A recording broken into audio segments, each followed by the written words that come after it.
So today I'm going to show you how I created my own fishing journal. If you like me, you like to kind of keep track of what's been working, when it's working, and then try to put together some sort of patterns throughout the years. So when I was looking at this, I didn't want pen and paper because I'd probably end up ruining it, and I didn't want something that was difficult to use, and I didn't want to pay for any programs or services.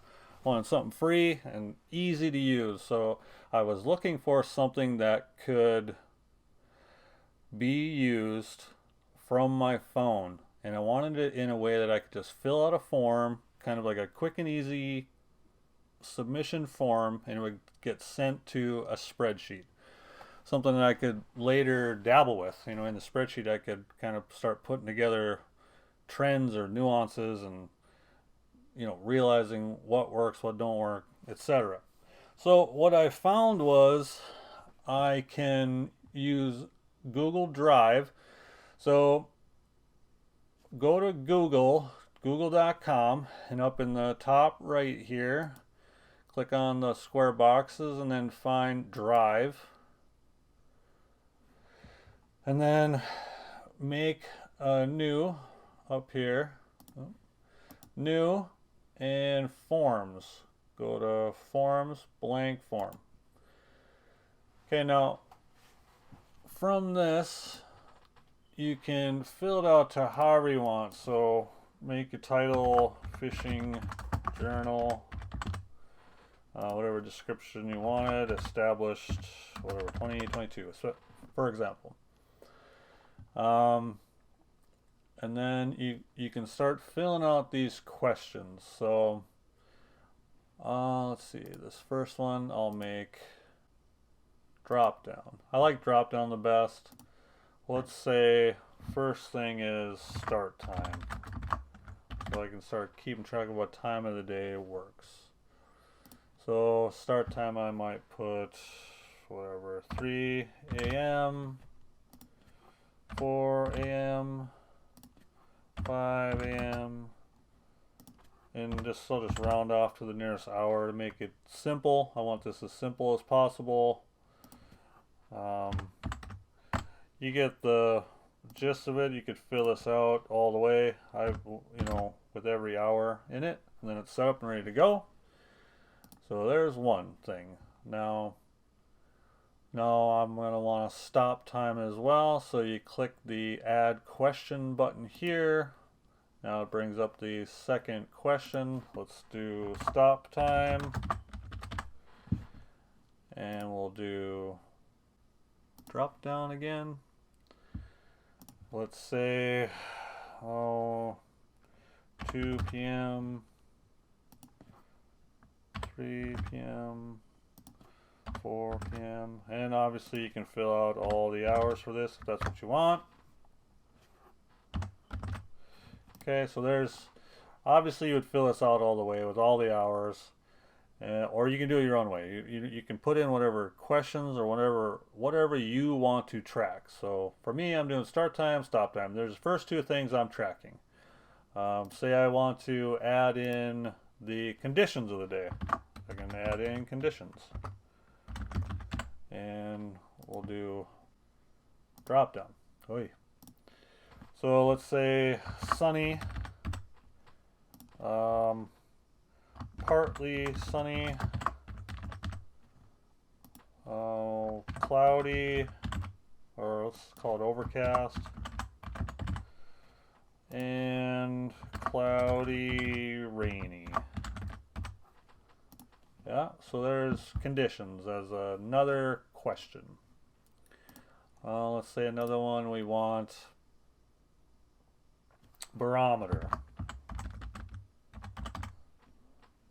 Whoop, typo.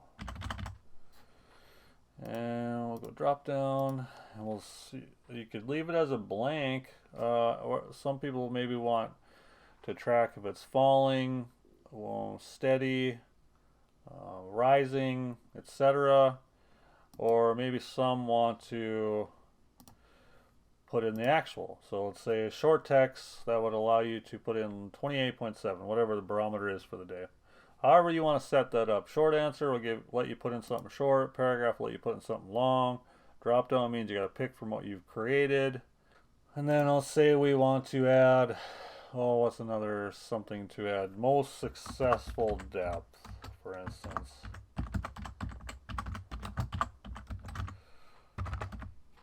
Okay, let's do drop down again. Let's say 0 to 5 feet of water.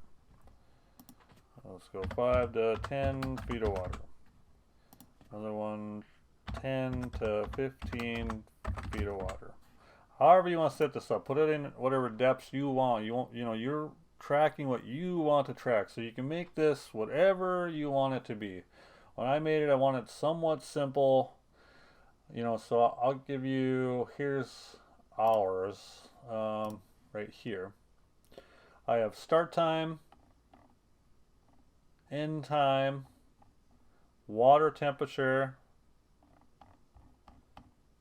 conditions, wind direction day of, wind speed day of, wind direction day before, barometer. I do have in rising, falling, steady.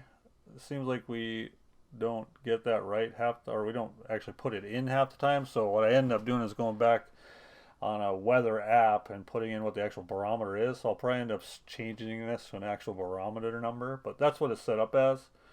We have most successful depth, percentage of limited caught, so you know how well you did for the day, and you can make this whatever you want. You can add in 150%, 200%, however you want to do it. I put in a general location. These are the kind of the areas we mostly fish. A size average, so we know if we were into lunch fish, if we were into better fish, if we were into real big fish, etc. And then we put in most successful tactic, and these are all kind of general answers. And then in the additional notes, I'll write out a paragraph kind of about the day, and you can do this all from your phone, but I'll write out a paragraph for kind of fill in the blanks of what this missed if I want. Or if I'm in a hurry, I'll just fill out the form. At least I got some information from the day. But that's kind of how we have set ours up. And you can set yours up however you want, whatever questions you want. And then what's real kind of neat about it is you can go to this preview symbol up here. Let's go back to the one we were creating. You go to this preview symbol here. And this is what you actually use to use it. So this would be the form, and you can see it just like this on your phone. You don't have to do this from your computer. You can do it from your phone, which is how I wanted. I wanted something real easy to use, something easy just from the phone. So I would pull up this page on my phone, fill it out, click submit, and it would get sent. So I'll do submit to the prompt so you can see what it looks like if I actually put in. So we'll say it started at 3 a.m., ended at 4 p.m., say it was sunny, barometer was, let's say, 28.9. Most successful depth, 0 to 5 feet. Now I'll click submit. So now to see where it went, you'll go to the responses. And on the responses, you'll want to see the create spreadsheet. And I'll create the spreadsheet as fishing journal responses. Create. So now you see all of the responses are getting sent to this spreadsheet. So every time you fill out this, every time you fill out this and click submit, it'll go straight to this spreadsheet for you. So you can create exactly what you want to cover and then have it automatically get sent to this spreadsheet. Now there's two ways to view this from your phone. The one way is to download the Google Drive app, and then these files will be in your drive for you. The one tricky part is when you open it from your drive, it brings you to the version of the form where you can edit it and create it. And in order to use it, you got to go to this preview, the eye icon. On the phone, it's three dots up there like this. You got to click it and then click preview. So you preview it, and then now you can use it. And then also in your drive on your phone, you will have your spreadsheet with all your responses. And it's just automatically taken care of for you. Easy peasy. Now, if you don't want to download the Google Drive app, what I would suggest is being on this journal page, the one where you created it,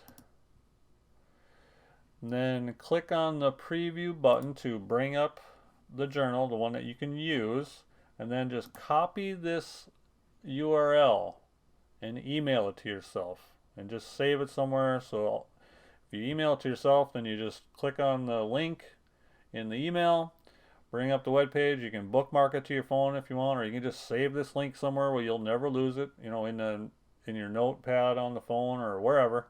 And then just do the same thing with the fishing journal responses. If you copy this link and send it to yourself, you'll always be able to open this page just in a regular web page on your phone. So that's what we've done to give you an idea of kind of how it looks in its finished form. This is our finished form for submissions. And this is what it looks like on the phone. You can like choose start time, end time, water temp, conditions, wind speed day, well, a lot of northwest, speed was 10 to 20, day before was out of the northwest, say the barometer was steady, most successful depth 0 to 5, percentage of limit caught, let's say 100, general location, do a lot in the Van Hook arm, size average, bang the big girls, and most successful tactic, let's say casting, add my notes in there, I click submit, and I will bring up my responses. This is our filled out form with multiple responses, and you can see the newest one. Here's the newest one right there. You can see all my chicken scratch that I punched in at the end there. So they just keep stacking on top of each other, and you have them forever. And then what you can do out of this is start picking apart tendencies or you know, habit, things that work year after year after year. You can start picking that apart for yourself. You could even export this to an Excel spreadsheet, and if you're familiar with Excel, you can do even more with the spreadsheet. But that's what we do for fishing journal, and kind of thought I would share it just in case anybody's looking for their own fishing journal, because I looked around quite a bit. I just couldn't find anything that suited what I wanted. Easy to use, can be used from my phone. So I mean, half the time I'm filling this out while, you know, as soon as I get back to the cabin, or even if I'm with a buddy and he's driving the pickup, I'll fill it out while we're driving from the ramp to the cleaning station. You know, it only takes 30 seconds, and I got a minute, and I have the submission submitted for myself. So real easy to use, pretty small learning curve. Once you get it set up, you'll be rocking and rolling, and hopefully this is helpful for you guys. If you have questions, leave them in the comments below. I'll do my best to answer any questions that you have. But hopefully this helps you guys out. Thanks for watching.